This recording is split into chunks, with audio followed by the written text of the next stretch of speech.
Ustazah Haji Zubaidah Mughroya yang terhormat dan kepada segenap para ustazah yang mulia. Pertama-tama mari kita panjatkan puji syukur kita kepada Allah Subhanahu wa Ta'ala yang telah mengumpulkan kita pada hari ini di tempat yang penuh berkah ini. Alhamdulillah.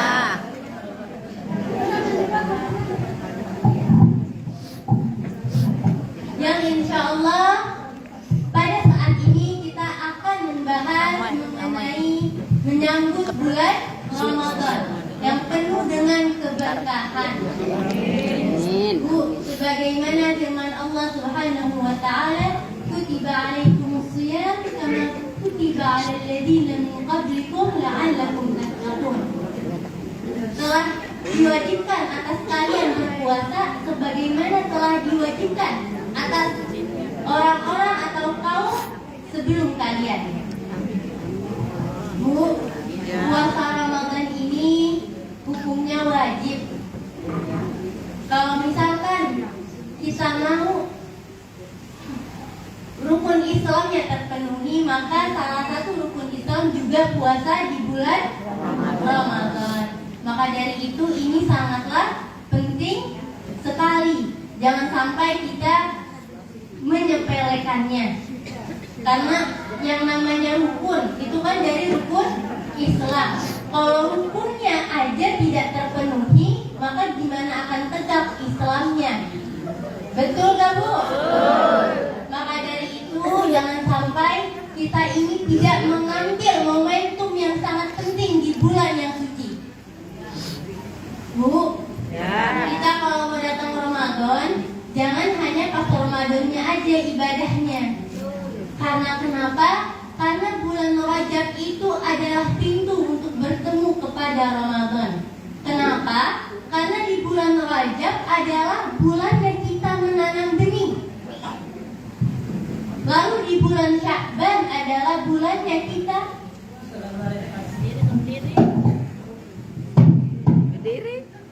Lalu di bulan Sya'ban adalah bulannya kita menyirami benih tersebut. Maksudnya benih kebaikan yang sudah kita sebar di bulan Rajab. Lihat belakang. Allah, masalah salim alaih. Subhanallah. Dan di bulan Ramadan adalah bulan yang kita memanen. Kalau misalnya di bulan Rajab nggak ada benih yang kita taruh, maka apa yang bisa kita panen di bulan Ramadan? Bu, kalau kita nggak nanam benih, ada nggak yang bisa dipanen? Enggak. Maka dari itu kita harus mulai dari sebelumnya. Intinya kebaikan itu juga jangan hanya difokuskan di bulan Ramadannya saja, tapi persiapan itu harus jauh sebelumnya. Karena kenapa? Karena kalau misalkan cuma fokus di bulan itu saja, akhirnya tidaklah maksimal. Ada nomor ikan. Bu, hal yang paling penting yang harus kita persiapkan itu adalah niat kita. Niat yang baik. Dan niat itu adanya di mana, Bu? Adanya di hati. Berarti hati ini sangatlah berperan penting dalam setiap ibadah yang kita lakukan. Kita kalau mau puasa niatnya di hati. Apa-apa tergantung niatnya. Segala amal tergantung dari niatnya. Berarti hati sangat penting ya Bu? Sangat penting sekali. Maka dari itu hal yang sangat penting yang harus kita perhatikan, yang harus kita persiapkan untuk menyambut bulan yang suci adalah membersihkan hati. Biar hati kita ini bersih, biar hati kita ini gak ada penyakit hati, gak ada iri, gak ada dengki, gak ada hasut-hasutan sama yang lain, tidak mengadu domba, tidak ada membicarakan kejelekan orang lain. Itu sangatlah penting. Bu, salah satu keistimewaan umat Nabi Muhammad ketika kita berniat, ibu niat dari sekarang, saya nanti Ramadan niat mau 10 kali hatam Quran misalkan.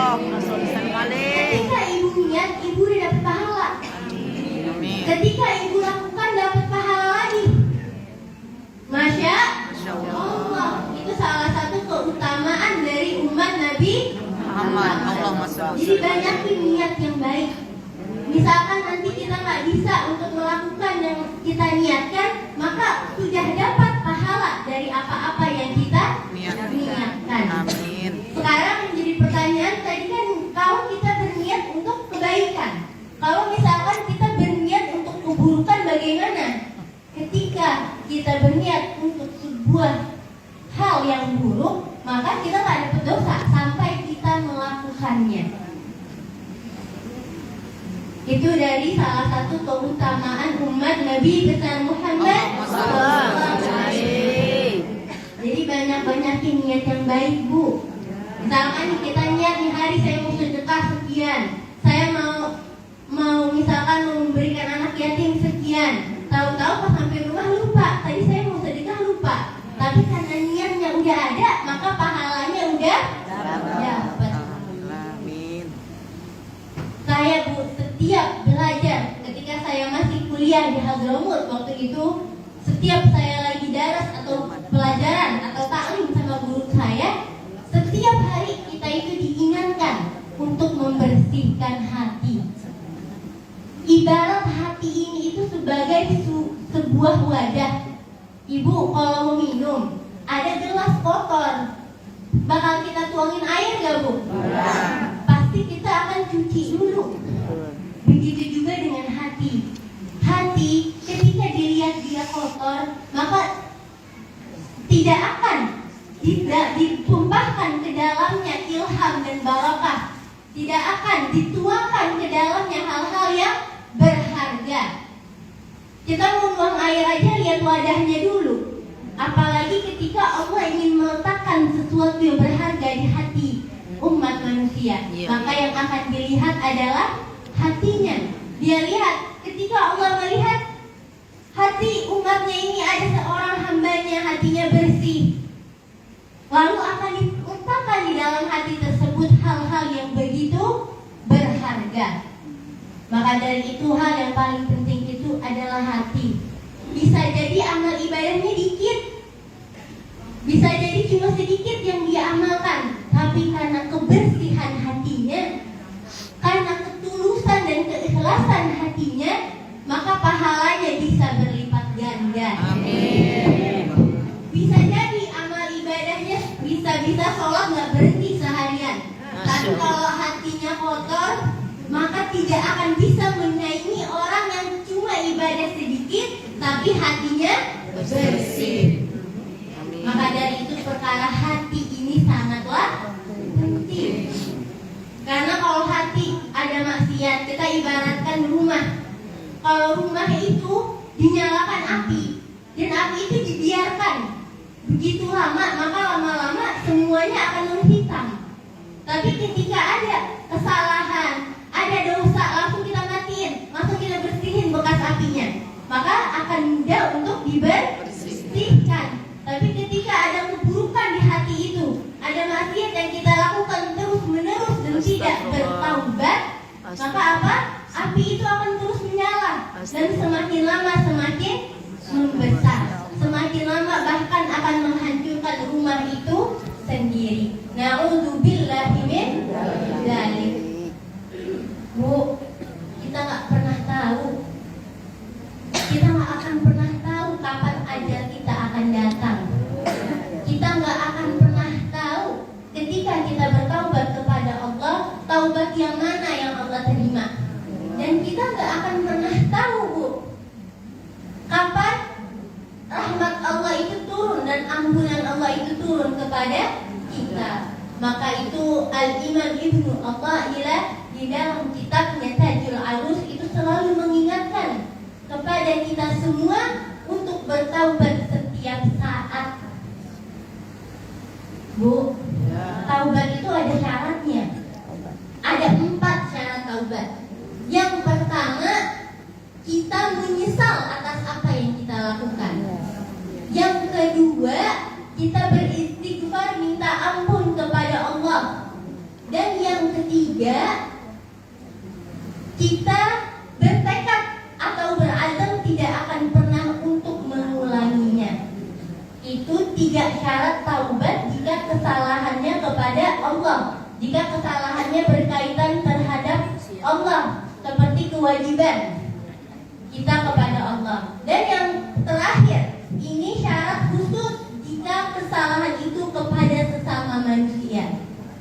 Yang terakhir adalah meminta maaf kepada orang yang kita sakiti, kepada orang yang kita zalimi. Maka dari itu, ketika kita ada dosa sama Allah, sama dosa sama manusia,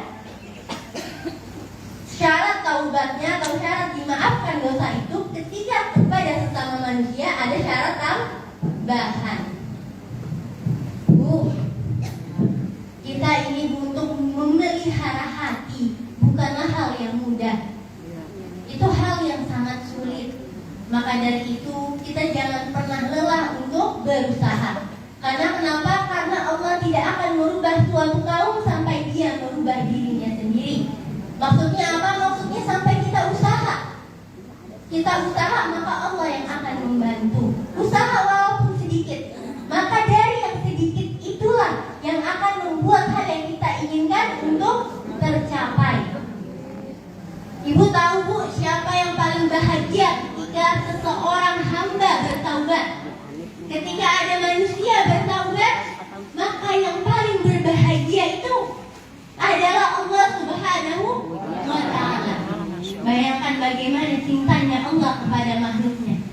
Yang butuh taubat siapa Bu? Allah apa kita? Kita yang butuh pengampunan.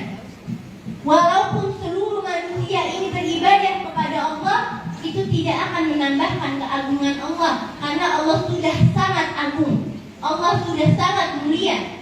Dan walaupun seluruh manusia di muka bumi ini bermaksiat, tidak menyembah Allah, maka itu tidak akan pernah mengurangi kemuliaan atau keagungan Allah Subhanahu wa Ta'ala. Dalam sebuah hadis, dalam sebuah riwayat diceritakan bagaimana perumpamaan Allah yang begitu bahagia ketika hambanya bertaubat. Bahkan bahagianya Allah itu lebih bahagia daripada seorang musafir atau orang yang sedang bepergian di tengah gurun, di tengah padang pasir, gak ada siapa-siapa. Dia bawa onta dan perbekalannya, semuanya ada di onta tersebut. Tiba-tiba ontanya lari, hilang. Pasti sedih banget gak Bu? Sedih. Akhirnya dia duduk, dia udah lagi sedih. Tiba-tiba beberapa saat kemudian unta itu muncul bersama seluruh perbekalannya. Senang banget ya tuh Bu? Senang. Sangat bahagia. Dan kebahagiaan Allah itu lebih bahagia daripada perumpamaan tersebut. Subhanallah. Maka dari itu kita jangan pernah untuk putus asa dalam meminta ampun kepada Allah. Karena Allah itu lautan yang maghfirah. Karena Allah itu maha pengampun lagi maha penyayang. Maka dari itu, untuk menyambut bulan yang suci ini, kita persiapkan diri kita. Dan yang paling penting adalah perkara hati. Bu, di bulan Ramadan itu Allah melipat gandakan pahala dari kewajiban saja dilipat gandakan sampai 70 kali. Jadi ketika Allah memberikan keutamaan yang lainnya kepada umat Rasul Sallallahu Alaihi Wasallam, yaitu dengan melipat gandakan pahala, itu karena Allah itu maha adil. Kenapa?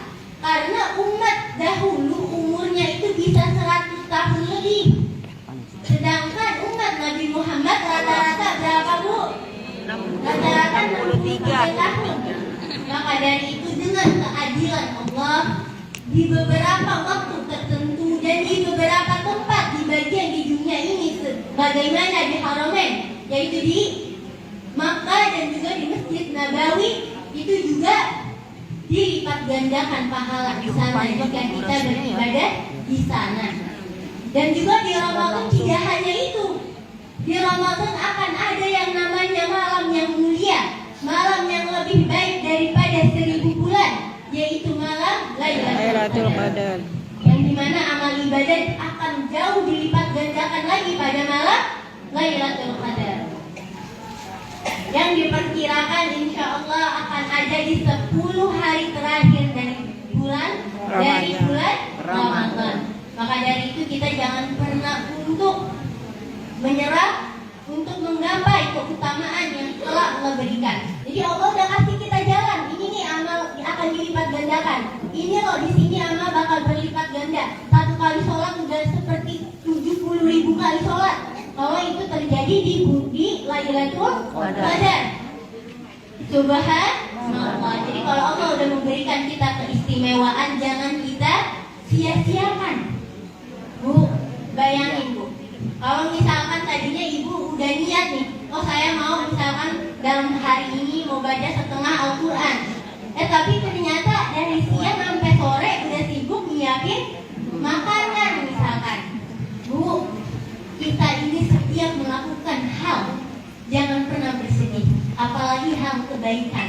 Kita niatkan dengan kita membuat makanan ini bisa untuk membuat orang yang puasa menjadi berbuka di waktunya.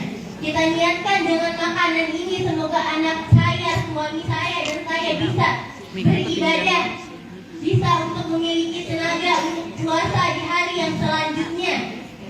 Jadi ibu pas masak aja itu juga kayak lagi zikir, padahal nggak zikir. Karena apa? Karena diniatkan untuk ibadah. Karena diniatkan ibu pas lagi makan, ibu niatin, ya Allah ini saya makan agar saya bisa sholat, agar saya bisa kuat, saya bisa melanjutkan kehidupan saya, agar saya bisa beribadah kepadamu. Jadi makan aja bisa jadi ibadah, minum aja bisa jadi ibadah. Tidak sampai di situ, kalau ibu tidur, setiap nafas dari tidur ibu itu bisa terhitung ibadah apabila ibu niatkan untuk melakukan hal yang baik juga. Ya Allah, saya tidur ini malam biar subuhnya saya bangun, biar saya bisa menyembahmu, atau biar saya nanti bangun ketika sholat tahajud. Jadi selama ibu tidur itu ibu lagi beribadah. Amin. Luar biasa nggak Bu? Ya. Bahkan ketika ibu cuci baju, ibu lagi nyuci baju ini buat keluarga, ibu niatin ini saya nyuci baju suami saya, anak laki saya, anak perempuan saya, biar dia bisa gunakan ini untuk sholat Jumat, biar dia bisa beribadah kepadamu ya Allah, biar kita bisa gunakan pakaian ini untuk sholat. Itu semua akan bernilai ibadah. Amin. Ya Allah. Intinya semua yang kita lakukan kita niatin untuk ibadah agar bernilai ibadah. Kalau misalkan kita ingin niat apa ya biar pahalanya makin-makin, maka kita niatin, ya Allah, saya berniat sebagaimana para salaf soleh berniat. Atau bahasa Arabnya nawaitu kama nawa salafuna soleh. Ya Allah, berniat sebagaimana para salaf soleh berniat, atau para orang-orang soleh berniat. Karena niat mereka itu jauh luar biasa dari niat kita. Yang kita nggak pikirin dia niatin. Jadi Bu, jangan sampai kita kehilangan momentum yang berharga. Mulai dari sekarang kita mulai perbaiki diri. Kita semua ini banyak dosa Bu. Kita nggak pernah tahu dosa kita berapa, pahala kita berapa.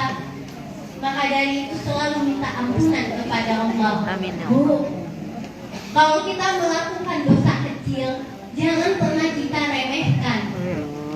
Jangan, oh udah dosa cuma begitu aja kok, cuma dikit aja kok, saya tadi cuma ngomongin orang doang kok sekali. Jangan seperti itu Bu. Sebagaimana nasihat Sayyidina Abdullah ibn Abbas radhiyallahu anhu dalam kitab Hilyatul Awliya, beliau memberikan nasihat. Yang inti dari nasihat tersebut, jangan kita menyepelekan hal-hal yang mengiringi dosa. Maksudnya apa ini mengiringi dosa? Seperti dosa itu sebenarnya biasa saja, tapi ketika kita melakukannya ada rasa senang di hati kita. Wah, aku habis ngelakuin ini nih. Misalkan dia habis ngegolimin orang, dia habis ngomongin orang, dia senang. Aku habis ngomongin dia, bagus deh. Jadi, tapi hatinya senang, padahal yang dia lakukan dosa. Jadi walaupun dosa itu kecil, ketika ada rasa bangga, rasa senang dia ketika melakukan dosa itu, hal itu lebih besar dosanya dari dosa yang dia lakukan. Masya Allah. Jadi hati-hati dengan hal-hal yang mengiringi dosa. Kita jangan menyepelekan dosa. Udah saya cuma lakuin itu kok, gak kayak dia tuh lakuinnya lebih besar lagi dosanya. Bangga, padahal yang dilakuin dosa walaupun kecil. Tapi dosa yang kecil itu karena dia banggakan bisa menjadi besar. Dan yang mengiringinya juga bisa lebih besar daripada dosa itu sendiri. Apalagi Bu, kita kan perempuan ya. Kalau kata guru saya, perempuan itu Hawa. Maksud mulutnya mau ngomong terus nggak bintang. Kalau misalkan laki-laki itu kan Adam. Ini kan Adam. Kalau Hawa. Ngomong aja.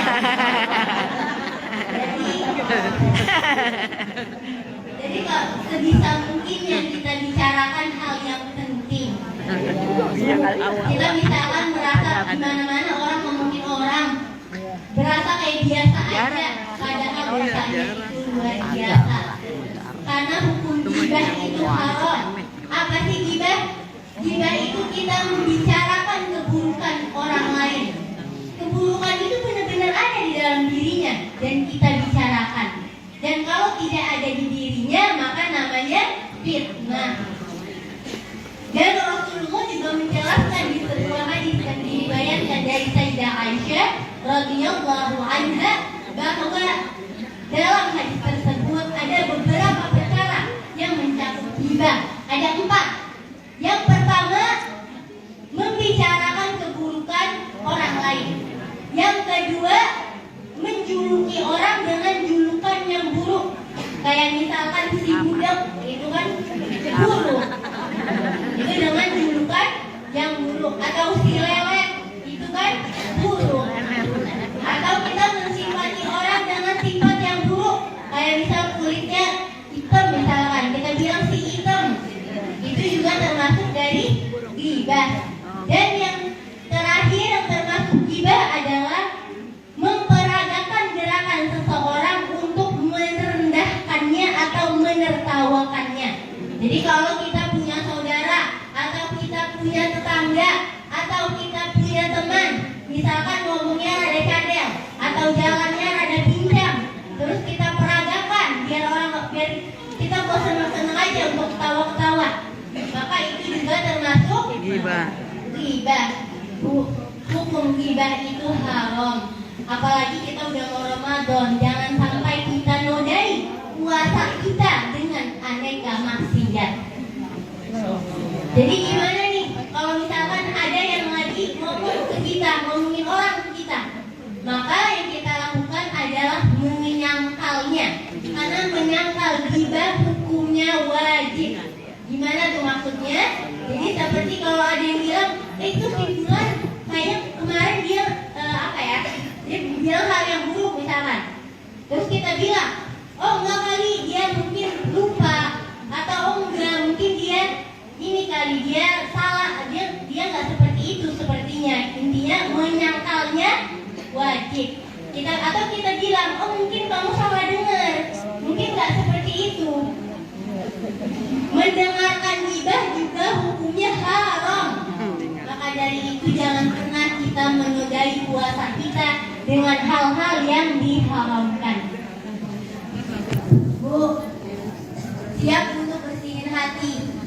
Ya, insyaallah. Kita bersihin hati jangan hanya di bulan Ramadan saja, tapi di setiap harinya kita harus terus menjaga hati kita agar bersih. Kita ini banyak dosa. Yang dosa ada yang kita tahu, ada yang kita nggak tahu, atau bisa jadi yang kita nggak tahu lebih besar dari yang kita tahu. Na'udzubillahi min dzalik. Maka dari itu, untuk menyambut bulan yang penuh berkah itu, dan di bulan tersebut juga banyak sekali peristiwa yang luar biasa.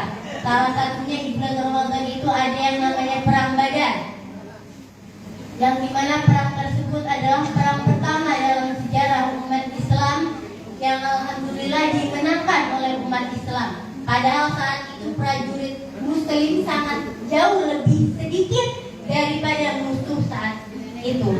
Akan tetapi Allah menangkan. Subhanallah. Jadi kalau Allah ingin berkehendak, maka pasti akan terjadi. Yang penting kita selalu berusaha dan berdoa. Apalagi perkara hati, jangan lupa untuk berdoa, Bu. Hati itu penting sekali untuk dibersihkan. Sampai-sampai Sayyidina Umar bin Khattab berkata, aku ini tidak takut doaku tidak dikabulkan. Yang aku takutkan adalah aku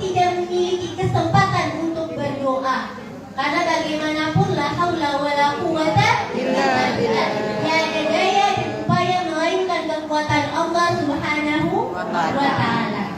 Maka dari itu mari mulai kita berniat untuk hal yang baik, hal yang terbaik. Dan satu hal lagi, apalagi sebagai seorang ibu, hal yang sangat penting yang anak-anak ibu butuhkan adalah keridhaan seorang ibu. Keridhaan seorang ibu itu sangat berpengaruh, Bu, kepada keberhasilan dan kesuksesan anak tersebut. Saya untuk terakhir saya mau menceritakan sebuah kisah yang menginspirasi. Jadi di kisah ini diceritakan tentang seorang ibu yang membaca mengenai anjuran seorang profesor untuk mendoakan anaknya. Doain anak ibu-ibu, ya Allah aku ridho dengan anakku. Ya Allah saksikanlah bahwa aku sangat ridho dengan anakku. Maka ibu ini yang tadinya anaknya itu bandel, sholatnya aja susah. Akhirnya ibunya doain. Ibunya doain kayak gitu setiap hari. Tiba-tiba anaknya berubah secara drastis. Yang tadinya kalau ngomong itu ketus. Akhirnya tiba-tiba kalau lagi nelpon jadi lembut ngomong sama ibunya. Tiba-tiba pas ibunya telepon dia bilang, iya Bu lagi mau sholat dulu ke masjid. Yang tadinya kalau sholat sendiri aja susah. Subhanallah. Maka dari itu keridhaan seorang ibu sangatlah penting. Walaupun kita marah sama anak kita misalkan, jangan sampai kita tidak ridho dengannya. Kita doain yang terbaik untuk dia. Dan satu cerita lagi yang sangat bagus sekali, yaitu di mana saat itu lagi ada acara di rumahnya. Anaknya masih kecil. Ini ibu udah siapin prasmanan, tamu, ulama udah pada datang semuanya. Akhirnya ini anak nggak bisa diam. Sampai prasmanannya itu mejanya kebalik, semua makanan berantakan. Itu marah banget ya Bu. Kita udah capek-capek masak kebalik semuanya. Tamu udah pada datang. Akhirnya itu anak, ibunya nggak marah. Ibunya marah, tapi ibunya nggak ngatain anaknya. Ibunya bilang apa? Pergilah kamu jadilah imam di Haramain. Maksudnya jadilah imam di Mekah dan Madinah. Ketika marah ngomongnya aja baik. Nggak bilang anak nakal, enggak. Bilangnya jadilah imam di Haramain. Digituin sama ibunya. Akhirnya benar, pas udah gede dia jadi imam di Haramain. Maka dari itu ingat Bu, ketika lagi marah hati-hati dengan ucapan. Semoga apa-apa yang saya sampaikan bisa bermanfaat baik bagi diri saya sendiri dan untuk kita semua. Semoga perkataan saya juga jelas. Mohon maaf jika ada yang tidak jelas dan kata-kata yang salah, karena segala kesalahan datangnya dari diri saya dan kebenaran hanya datang dari Allah. Dan semoga bermanfaat. Hadirnya Allah wa iyyakum ila shiratal mustaqim. Wassalamualaikum warahmatullahi wabarakatuh. Waalaikumsalam. Enak dengarnya Bu. Enak. Yang abah beliau kita baca surah Al-Fatihah.